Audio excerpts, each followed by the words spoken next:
Então aí, pessoal. Olha aí, falamos junto? Estamos treinando. Continuando aí o nosso conteúdo, né? Agora falando de ondas eletromagnéticas, vocês com certeza percebem no dia a dia. Não vê, mas percebe. Vê depois que ela é transformada. Não, mas a luz você vê. As cores. Não no geral, digo no geral tem muitas, né? Brincando. Celular é um equipamento que emite vários tipos de ondas, né? Então, Justamente. é exatamente sobre isso que nós vamos falar nessa aula, né, Dessa? Só a onda eletromagnética visível que a gente vê. Isso. Beleza. Mas vamos falar um pouquinho sobre ondas eletromagnéticas. Vocês estão estudando isso desde o fundamental, depois veio de novo no segundo ano, né? Nós falamos um pouco em ondas. Então vamos falar de ondas eletromagnéticas, porque não vamos falar depois de campo eletromagnético. Vamos lá então, a nossa aula de hoje. Começando aí, ondas eletromagnéticas, parte 1. Então, introdução, biografia de Maxwell, né? E Hertz.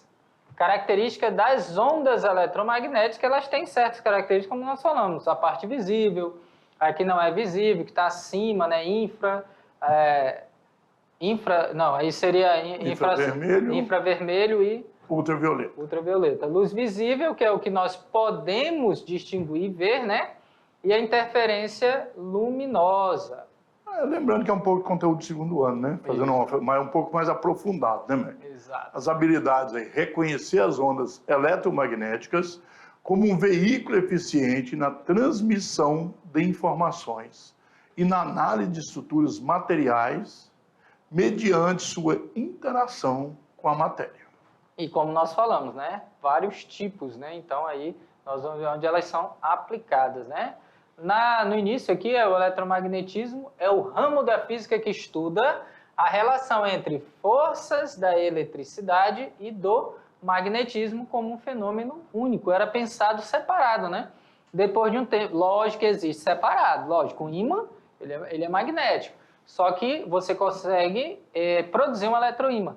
Então, usando a eletricidade, produzir um eletroímã. Ele é explicado pelo campo magnético, nós falamos na aula anterior, né, sobre isso, o campo magnético gerado pelas linhas de transmissões, né?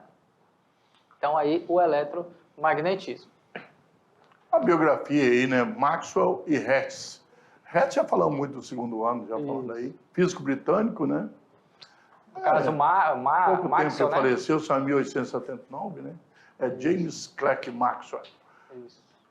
Nascido em junho, né, de 1831 em Edimburgo é uma cidade da Inglaterra, né? Em uma família rica. Naquela época a maioria eram ricos, né? Isso. Só o Faraday era pobre, mas um grande homem também. Em 1841 ele começou seus estudos na Academia de Edimburgo, onde demonstrou um interesse excepcional em geometria. Olha bem onde ele começou.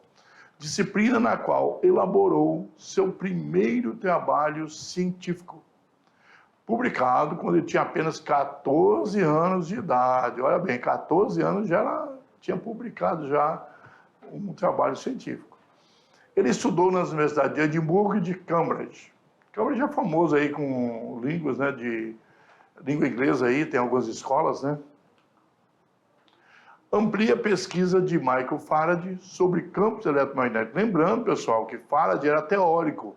Ele não estudou, então não sabia geometria, matemática, não tinha esse estudo, né, Mac? Então aí vem aí outra pessoa aí para poder fazer as equações matemáticas, pessoal. É como nós falamos, né? A física em si, ela é o entendimento do fenômeno, mas a matemática é necessária. Então você precisa lembrar de todas aquelas regrinhas, toda a parte geométrica mesmo, entender as curvas. Eu preciso resolver uma relação trigonométrica usando aqui. Você vai utilizar essas ferramentas. Então, como ele já era bom nisso, e a maioria dos gênios, né, até 25 anos, eles produzem praticamente todo o conhecimento melhor que ele produz na vida até os 25 anos, é a idade máxima, vamos dizer, né? Lógico, não é uma regra que ninguém vai fugir, tem alguns. Só que assim, eles produzem muito nesse período aí que está a flor da pele, né? Vamos dizer assim, é a parte mais que ele está mais produzindo, a mente está, vamos dizer aí, 100% dele, ele está trabalhando. E como o Décio falou, ele era mais matemático. Justamente, é por isso que ele faz as equações de Faraday. Quer dizer, dinheiro e escola, digamos assim, é muito importante, mas quando é gênio, o Faraday não precisou. Ele só assistia as palestras e aí, aprendeu. Ele, na verdade, que montou o eletromagnetismo, toda a teoria, né? O Maxwell, aí veio os outros fazendo as equações. O Maxwell ele não fez em si as equações, mas ele adaptou uma, né, de Ampère, né? Isso. Ele finalizou e explicou uma parte que Ampère não explicava e juntou, que ninguém teve essa capacidade. Mas ele foi genial, porque todo mundo fez isso, peraí, vou juntar tudo e vou formar Hoje são famosas as equações de Maxwell. Isso, não é dele, mas ele juntou. Então vamos lá, continuando. Ou ele aprimorou uma e juntou as outras, né? Demonstrando a relação matemática entre campos elétrico e magnético. Então ele acaba, o Faraday só tinha teoria, ele vai lá e demonstra a relação matemática. Também mostrou que a luz é composta de ondas eletromagnéticas. Então aqui mostrando, né? Eletricidade, magnetismo, aperta e a luz, né? Daí a pessoa entender que a luz é uma onda eletromagnética. Bem legal isso aí. Legalzinho aí, né? Sua obra mais importante é acho que é Treatise on Eletricidade e Magnetismo. Se falar inglês nem um pouquinho, então deve ser fica aí. Quem souber que... Tratado sobre Eletricidade e Magnetismo em 1873, onde pela primeira vez publicou o seu grupo de 4 equações diferenciais que descreve a natureza de campos eletromagnéticos em termos de espaço e tempo. Quem for para a faculdade estudar física, matemática, essas 4 equações aí são importantíssimas. Então, Maxwell morreu em Cambridge em 1879, né? 8 anos antes da confirmação experimental de sua teoria eletromagnética. Ele monta a teoria e não foi confirmado. 8 anos depois confirma. Muitos gênios, né, fizeram isso, né? Monta equações e tudo e não consegue confirmar. Experimentalmente, no laboratório, né? Porque precisa de equipamentos, né? Na verdade, nós temos 2 teóricos. Faraday, né? Faraday é teórico que trabalhava em laboratório e o Maxwell matemático. Mas ele era teórico. É depois que vem confirmar, na verdade, essa questão. Aí o Hertz é muito famoso aí em ondas, nós estudamos no 2º ano, em Hamburgo, né? Hamburgo, eu acredito que é a Alemanha, né? Estudou na Universidade de Berlim. Ele lecionou de 85 a 89 na Escola Técnica de Karlsruhe, sei lá, e mais tarde na Universidade de Bonn. Aí eu acho que Bonn eu acertei. Esclareceu a teoria eletromagnética da luz, que havia sido feita pelo físico britânico Maxwell em 1884. E demonstrou que a eletricidade pode ser transmitida da forma de ondas eletromagnéticas que se propagam à velocidade da luz e tem também muitas de suas propriedades. A luz é uma onda eletromagnética, né? Isso. Suas experiências com essas ondas levaram-no à descoberta do telégrafo e do rádio sem fio. Nós já falamos sobre isso aqui numa aula de telecomunicações, né? Isso. A unidade de frequência foi chamada Hertz, em sua honra. E o símbolo HZ, H maiúsculo, Z minúsculo. Foi casado com Elizabeth Doll e seu sobrinho Hertz foi ganhador do Prêmio Nobel. Ó. Só isso? Ele não, mas o sobrinho ganhou. Então, morreu em Bonn em 1894. Bom, característica das ondas eletromagnéticas, que é o que eu falei aqui, que está presente no seu dia a dia, até aqui nesse momento na transmissão da aula, vamos dizer assim, na produção aí da imagem e do som, tudo isso é através de ondas, né? De acordo com as equações de Maxwell, um campo elétrico, que é representado pela letra maiúscula, né, com traço em cima, porque é vetorial, né, será produzido, no caso, em algum ponto do espaço, se nas proximidades existir um campo magnético variável. Então, esse campo magnético aí, nós vimos campo magnético uniforme, variável, vimos todos esses aí nas aulas anteriores. E o campo magnético, se houver um campo elétrico também variável, ele produz também. Um produz o outro automaticamente. Isso. Vai ter algumas algumas GIFs aqui que vai mostrar isso. Com base nisso, Maxwell elaborou uma hipótese Se um campo magnético variável, olha só, induz um campo elétrico, este pode, por si só, ser variável. Esse campo elétrico variável vai, por sua vez, olha só, produzir um campo magnético também variável, que induzirá a produção de um campo elétrico variável e assim por diante. Um induz ao outro. Isso. Então, se um produz o outro, então vai ter essa variação, que é a onda eletromagnética. Então, a luz ela é composta exatamente... Interessante que olha aí que eles se anulam num certo ponto, ó, e voltam a se repetir. Então, crescendo e decrescendo juntos, né, um formando o outro. E perpendiculares entre si. E dessa forma se propaga no vácuo, né? Sem matéria nenhuma consegue chegar até a Terra, né? Ah, mas engraçado, na montanha é mais frio lá em cima, porque tem menos matéria e ela vai chegar exatamente na matéria aí que ela vai aquecer as ondas eletromagnéticas. Precisa de matéria, né, para aquecer. Então, por isso que é mais frio, quanto menos matéria tiver, ar mais rarefeito, né, vamos dizer assim. Bom, ao aplicar suas equações a esses campos, Maxwell descobriu que o resultado da interação desses campos variáveis era a produção de ondas de campo elétrico e magnético.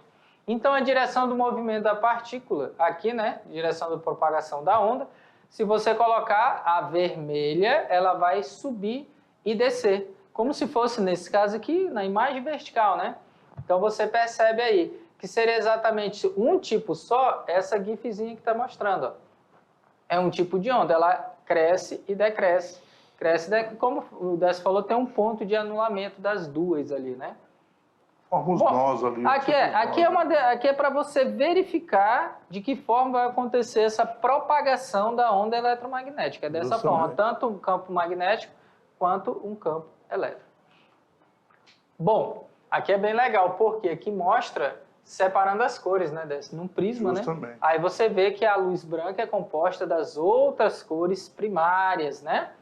Essas ondas poderiam propagar-se até mesmo pelo vácuo, onde não tem matéria, e apresentar propriedades típicas de uma onda mecânica. Qual é a onda na água, onda sonora?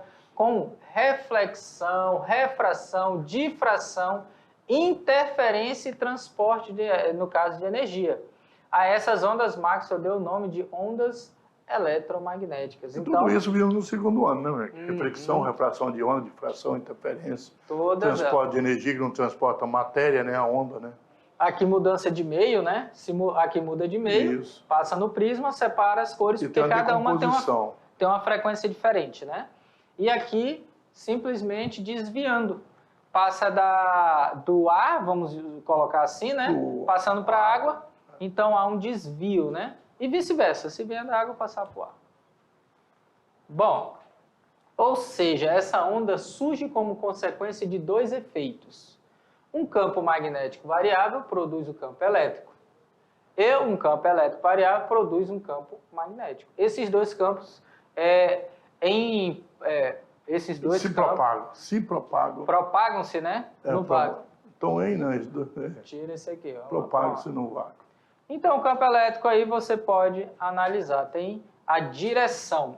Aqui você vê, se você olhasse isso aqui de frente, o campo magnético estaria na horizontal e o campo elétrico na vertical. Se olhasse de frente para entender melhor, né? Então aí você tem os dois aqui, ó, a forma que estão se propagando.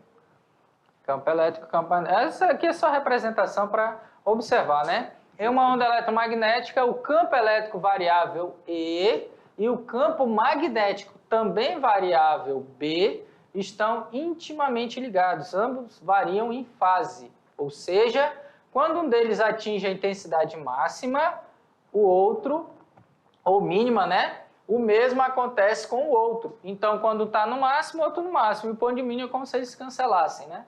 O professor Décio comentou isso aqui.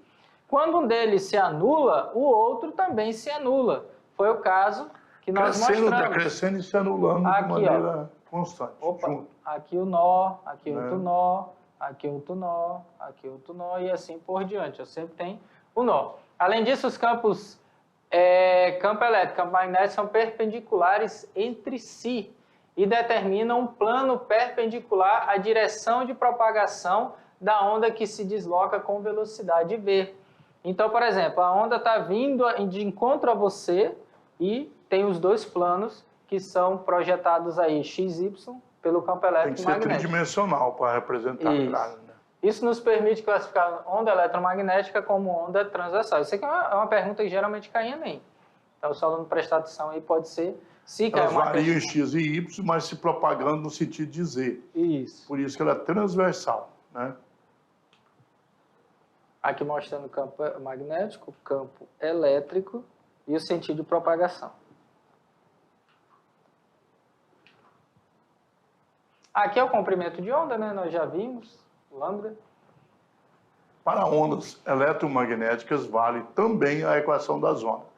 V igual a lambda vezes F. Nós vimos isso no segundo ano, cansamos de ver lá, né? Sim. Onde F é a frequência com que os campos variam. A partir de suas equações, Maxwell pôde estabelecer uma relação entre a intensidade E do campo elétrico e a intensidade B do campo magnético. Você pode ver que E e B não tem o vetor, porque nós estamos falando de intensidade. Valor, né? Quando tem a direção, o sentido e o valor, é vetor. Uhum. Então, se você pegar só o valor numérico, E sobre B é igual a V. Né? A velocidade é a relação da intensidade do campo elétrico dividido pela intensidade do campo magnético, certo? E V é a velocidade de propagação dessa onda eletromagnética. Então, é bem simples aí. Maxwell demonstrou ainda que no vácuo, seja qual for a onda eletromagnética, nós temos várias, luz, micro-ondas, né? Raio-x, sua velocidade de propagação é constante, igual para todas e dada pela seguinte expressão. V igual a 1 sobre ε0 μ0. ε0 é a permissividade elétrica no vácuo. E o μ0 é a permeabilidade magnética do vácuo. Nós já vimos esses dois elementos em aulas anteriores. Permissividade elétrica e permeabilidade magnética. Aqui é só uma equação que não precisa... Se for num outro material, você multiplica a constante do material pelo ε0, né? Tem os valores dele aí, se não me engano.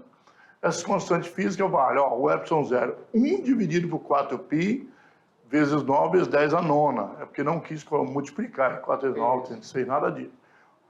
E o μ0 é 4π vezes 10 a menos 7. Tesla, metro e amperes. O ε0 é coulomb, newton e metro quadrado. Você vê que Tesla é medida de campo magnético, né? E coulomb por newton aí é a medida de campo elétrico. Com esses valores, nós vamos obter a velocidade da luz, que é a velocidade das ondas eletromagnéticas. A gente falava só da luz, né? 3 vezes 10 oitava metros por segundo.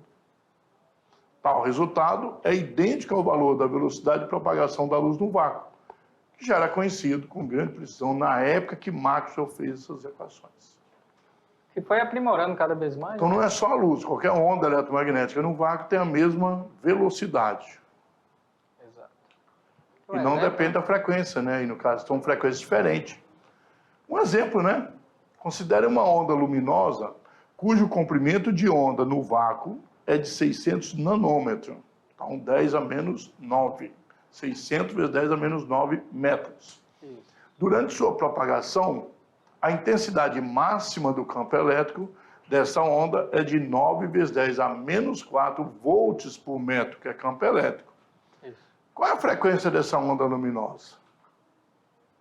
Velocidade, comprimento de onda por Justamente. frequência, né? Dando os dados, substituindo. Lembrando que nano... A velocidade de qualquer onda é 3 vezes 10 oitava. Isso. Então não precisa preocupar mesmo da luz. E aí você vai usar o lambda, né? Que foi dado, vai achar a frequência. 3 dividido por 600. Passa dividindo, né? Vai ficar um total aí ajustando, né? Dividindo e colocando em notação científica, 5 vezes 10 vai a dar 14. 0,05, mas aí você 8 com mais 9, 17. Mas você anda 3 casas, né? Porque 3 por 6 era 0,005. Andando 3 casas, porque 8 mais 9 dá 17. Mandando 3 casas dá 14. Isso. Né? Aí passa subtraindo, como está passando vírgula para a direita, né? Diminui. Justamente. Só fazer a continha aí e fazer aqui a transformação que nós já fizemos em várias aulas. Vírgula para a direita, vírgula para a esquerda. Então, aqui o primeiro resultado que nós precisamos, a frequência, né? Então, letra A frequência é 5 vezes 10 a 14 Hz. Letra B. Para qualquer onda eletromagnética, sabemos que a velocidade é a relação do campo elétrico com o campo magnético. Então, substituindo os valores que foi dado, né, 9 vezes 10 a menos 4, igual a 3 vezes 10 a 18, que é a velocidade sempre aqui é dada principalmente a velocidade da luz, e B é o que nós queremos, né, que é o campo magnético. Simplesmente eu vou fazer o quê? Trocar de lugar o B com a velocidade da luz. O que está multiplicando passa dividindo, está dividindo, passou multiplicando. Ficou até fácil aí, né? 9 Isso. dividido por 3, que é simplesinho. Bom, 9 dividido por 3, 3, né? O 8 vai passar para cima, ele troca o sinal, fica menos 4, menos 8, menos 12. Tesla. Então, Menos 12 é picotesla. pico, né? Exatamente. 9 ainda agora era um valor e este valor 10 a menos 12 é picotesla. Tesla é uma unidade grande, né? Então acaba usando os submúltiplos, né? Desse Justamente. valor.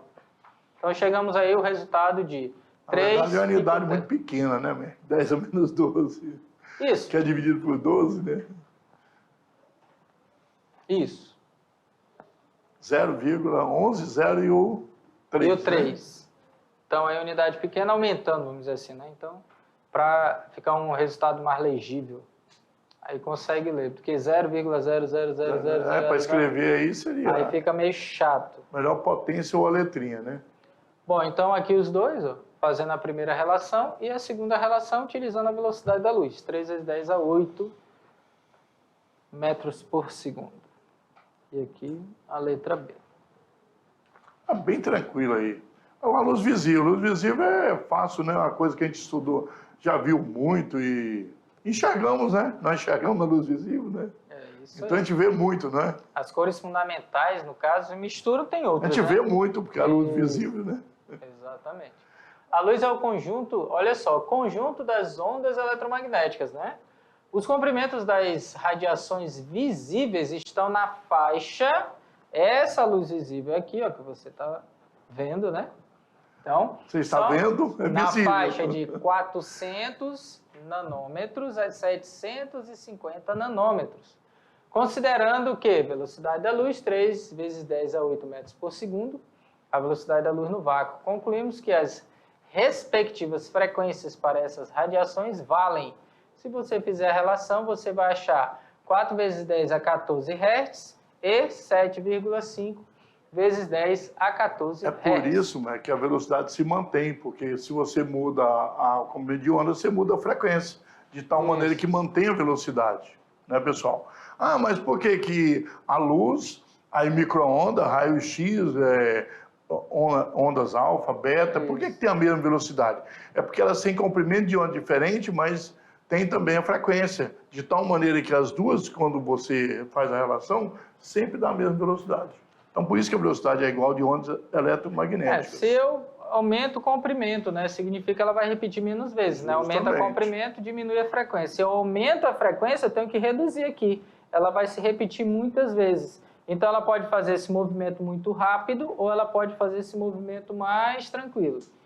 Então, aí você vai ter essas faixas de luz visível. Mas eu falei para você, por exemplo, você tem Wi-Fi em casa, você não vê, mas transmite dados. Só que ela é afetada muito pela parede. Tem Bluetooth, tem infravermelho no controle do celular. Então, você tem todos esses tipos aí todo o tempo na sua casa. Então, esse tipo de... Raio-X, você está sempre fazendo aí exames médicos, né? Eu não costumo muito, não. Não é você, não. Eu não me quebro você muito, não. Agora, pessoas. já fiz, por exemplo, que teve muito agora com Covid, as pessoas faziam, né? O raio-x para ver se tinha alguma mancha no pulmão. Tal, então, muitas pessoas fizeram realmente nesse período aí de Nós que pandemia. ficaram internados, né? Isso. Então, vamos lá, continuando.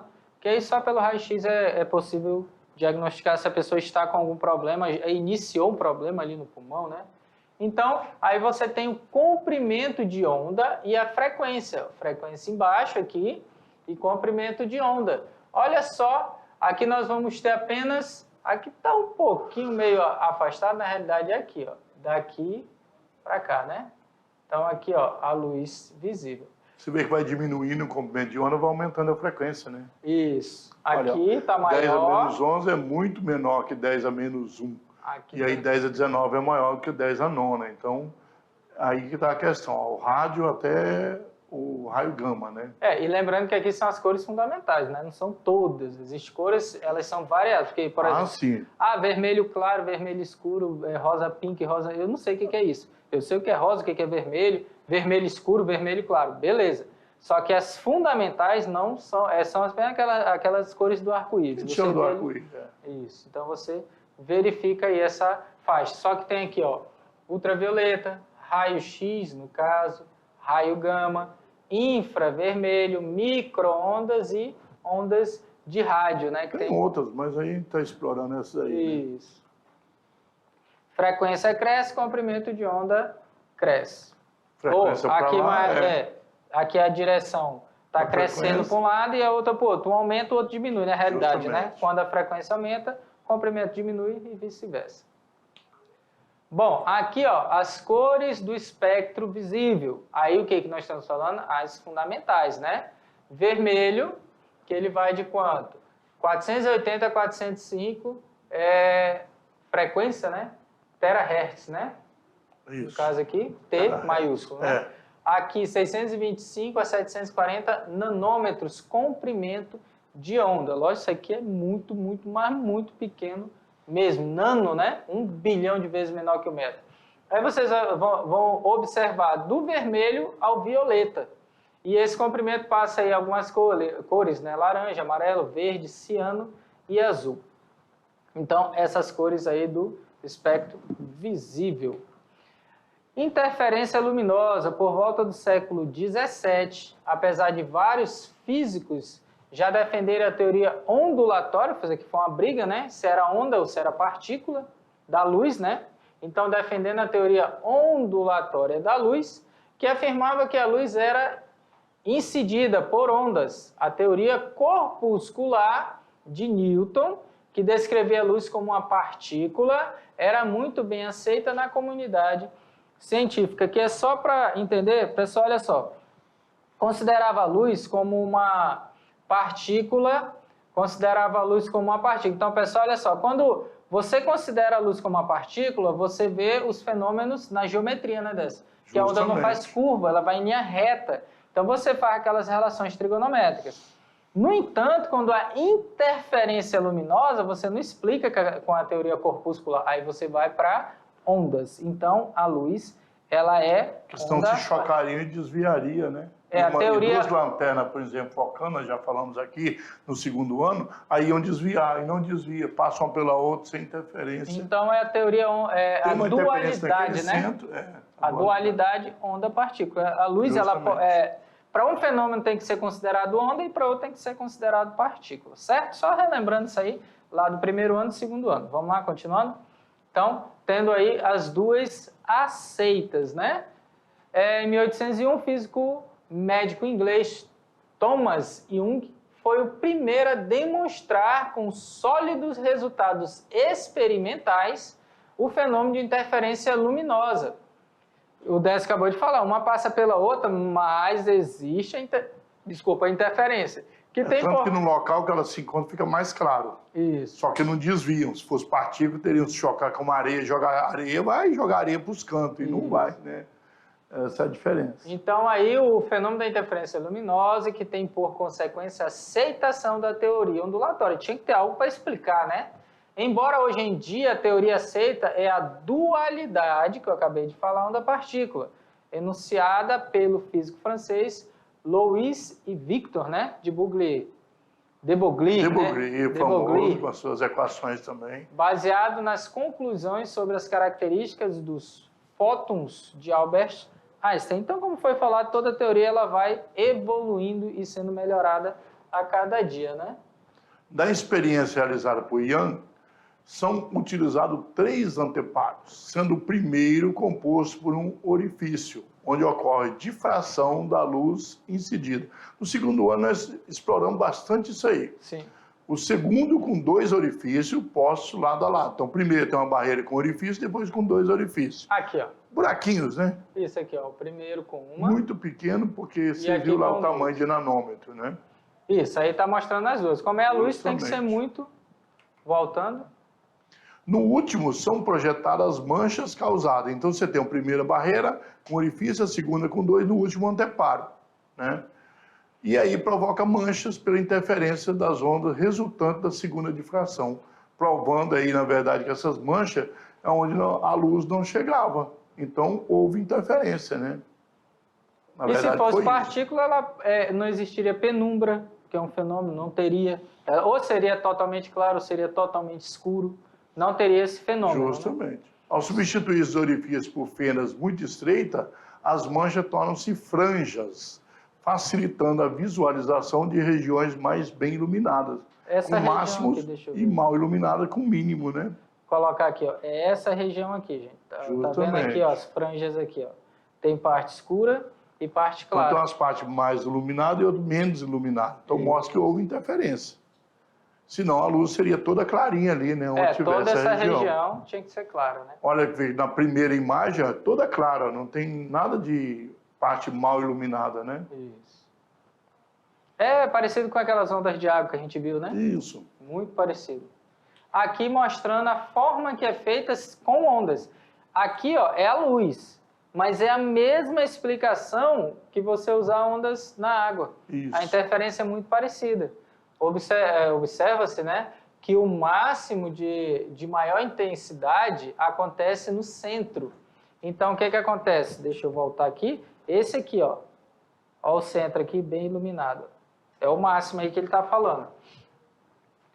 E que após este máximo existem regiões de menor intensidade de luz e outras de mínimos, intercalando-se. O que isso quer dizer? Essas outras franjas aqui, ó, você percebe aqui. Máximo e mínimo, máximo e Isso. mínimo. Aqui. Pegou. Aqui, ó, vai intercalando. Aí as franjas realmente aparecem. Bom, então, esse experimento, obstáculo A, um orifício, obstáculo B com 2 e o anteparo, para finalizar aí, o anteparo C, que você vai visualizar este fenômeno acontecendo. Esse experimento, na realidade, né? Então, arco-íris aí, refração, diferente de bolha de sabão, que é uma interferência, né? É, justamente. A refração, o arco-íris fica bem uniforme e na interferência já vê que tem ondas diferentes, uma hora de um jeito do outro, né? A bolha de sabão é muito interessante isso aí. Algo muito legal que eu comecei a perceber, gente, principalmente luz de LED ou fluorescente, é muito legal. Você pega essas TVs agora, até que você está assistindo, se você desligar e deixar a luz acesa, você percebe que a luz que sai da lâmpada ou da fluorescente, que é melhor ainda, você vê as cores. Você vê a divisão na tela da TV desligada. Ela trabalha como se fosse esse painel, né? Que aí acaba mostrando para você que realmente tem essas cores na lâmpada. Você olhando, é muito legal de ver. Eu percebi logo no início, quando foi lançado, desliguei olhando para falar, poxa, dou aula disso e acabo visualizando assim. Então é muito legal. Se você... Professor Meco, grande experimentador. Olha aí, né? Não, só observador. Então, observá-la é muito legal. Se você quiser ter certeza se é ou não, se a luz que sai da lâmpada é realmente composta por essas, é o que eu falei. Isso é chegar numa TV dessa, desligada, e olhar no reflexo dela lá na TV, você vai ver a divisão. Professor empírico. Olha aí. Vamos lá. Então, continuando. Vamos. E algo bem legal para visualizar no seu dia a dia. Polarização da luz, só pode polarizar ondas transversais, né? Ela tem que estar no mesmo sentido. E aí tem que ter um sistema que você deixe passar apenas um único sentido, né? Aí está polarizando. Aí nós temos o raio laser, né? Para polarizar, você pode formar o raio laser. No caso, a direção, né?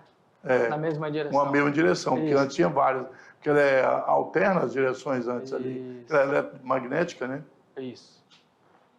Então aí, dá para... Aí no caso, polarização. Isso aí tem alguns filtros que fazem isso, né? Então, é um fenômeno que comprova que a luz é uma onda transversal. Polarizar uma onda significa orientá-la em uma única direção ou plano. Aqui algo interessante é falar no dia a dia das pessoas também em relação a óculos, né? Pessoal, olha só, essa minha lente simplesmente ela tem a função, no caso de eu ter miopia, melhorar a visão, tá? Aquilo tudo mais. Nela tem o filtro de luz azul, porque evita, principalmente eu passo muito tempo no computador, às vezes, o que acontece? É muita incidência de luz azul. É a que mais prejudica aquela claridade, tanto é que alguns celulares já vêm com filtro, né? Ele muda para cores mais quentes, principalmente à noite, que é a parte que mais prejudica a sua visão. Ou as pessoas gostam de ficar no quarto escuro, olhando monitor, TV, essas coisas.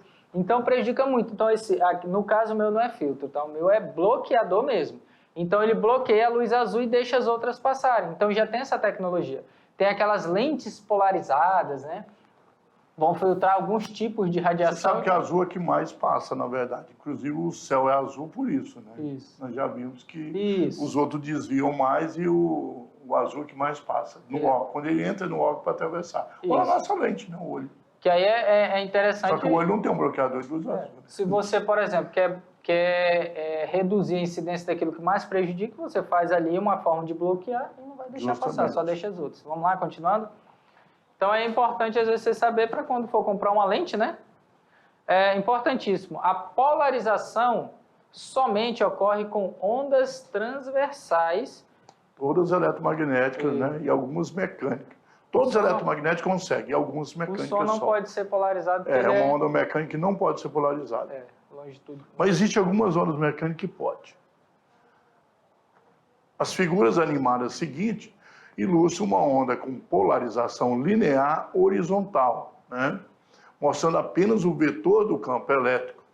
O magnético está sempre presente e a 90 graus físico, certo? As figuras animadas seguintes ilustram uma onda com polarização linear vertical, mostrando apenas o vetor do campo elétrico. O magnético está sempre presente a 90 graus físico. Então aí porque não dá para ver aí, né, o magnético, porque ele está a 90, né? Isso. Porque ele está polarizando. Está no plano, né? Ele tá... Isso, justamente. Aqui, neste primeiro caso, está polarizando, deixando passar somente a horizontal. E no segundo caso, somente a vertical. Vertical. Então, as outras não vão passar simplesmente. Se você pensar, isso aí é parecido com uma corda, né? Pessoal, olha só, se você pega uma fenda, né? Pessoal, dá uma olhadinha aqui. Se você tem ali uma fenda que vai deixar passar... pessoal, vamos lá então? Uma fenda que você vai deixar passar, por exemplo, tem uma corda. Você começa a balançar ela nesse sentido. Se a fenda está aqui, ela vai passar tranquilamente. Se você começar a balançar nesse sentido, não vai passar. Justamente. Porque vai chegar, ela só vai deixar aqui. Se você começar a girar, você vai perceber que uma parte vai bloquear e a outra vai passar aqui. Então, lógico, não vai ser tão perfeito como seria as ondas eletromagnéticas, né? Porque aí você já usa equipamentos sofisticados ou nem tanto, mas consegue fazer alguns experimentos. Outros somente em laboratório mesmo para constatar e conseguir fazer isso. Mas o importante fizeram os estudos, conseguiram fazer esses estudos. Hoje você tem óculos aí com a lente de R$80 a R$1.500, R$2.000. A lente é polarizada, a lente é isso, a lente é transistor, ela escurece na claridade, ela clareia no escuro, ela faz isso e aquilo. Então, são conhecimentos das ondas eletromagnéticas que são aplicados nas lentes, né? Justamente. Tecnologia está aí para melhorar e trazer o que há de melhor para nós. Né? Exatamente. A do Décio está no olho, né, Décio? Então, tá no olho. O Décio tirou o óculos e jogou dentro do olho lá. Eu ainda estou no processo ainda, mas é a física atuando aí no dia a dia e você conhecendo um pouco, principalmente questão financeira, quando você for comprar, saber diferenciar. Eu tenho um celular que já pega 5G. Poxa, que legal, você não vai usar para nada. Porque 5G é só mesmo do Wi-Fi que vai até no seu celular. Hoje ainda não é transmitido 5G. Ainda não? Não, aqui no Brasil ainda não tem. Tem tecnologia, mas ainda está sendo adaptada, tudo mais, ainda estão fazendo os testes. Só tem a propaganda. O celular é 5G, só não temos a onda 5G. Só tem alguns roteadores, tem duas bandas, né? 12.4, que é um pouco mais longe, ela consegue ir um pouco mais longe, transmite menos dados. A 5G transmite muitos dados, só que ela tem que estar mais próximas do roteador. Então, esse 5G você usa. Agora o outro não, você olha lá no máximo dá 4,5, né? Eu acho que alguns operadores dá 4,5G, né? Então, beleza, gente? Já já nós voltamos aí porque a aula continua. Isso aí, pessoal.